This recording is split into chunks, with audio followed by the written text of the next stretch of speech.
భక్తి అంటే ధనమే అనుకుంటున్నారు. అయ్యయ్య, ఎంత అవగాహన లేమి. క్రిస్మస్ వస్తుంది. క్రిస్మస్ వస్తామంటే క్రీస్తు పుట్టినరోజుని సెలబ్రేట్ చేయాలంట.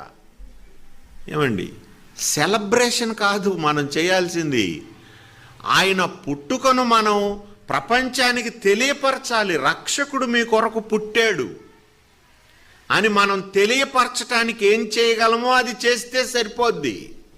సెలబ్రేషన్ ఏం లేదు ఇందులో. ప్రియులారా, వాస్తవానికి ఆయన మనం తెలియపరచనందువల్ల మనుషులు పాపంలో నశించిపోతుంటే ఆయన రోధిస్తూ ఉంటాడు. నువ్వేమో లాలిపాటలు పాడతా క్రిస్మస్ని గడిపేస్తావు. ఇప్పుడు సమస్య అది. అసలు క్రైస్తవ సమాజం గుర్తించండి, ప్రతిరోజు నరకానికి ఆత్మలను పంపుతున్నాం మనం. కానీ మనం క్రిస్మస్ని సెలబ్రేట్ చేసుకోగలిగినంత ఏమండి మొద్దుబారిన మనసు ఉన్నవాళ్ళం.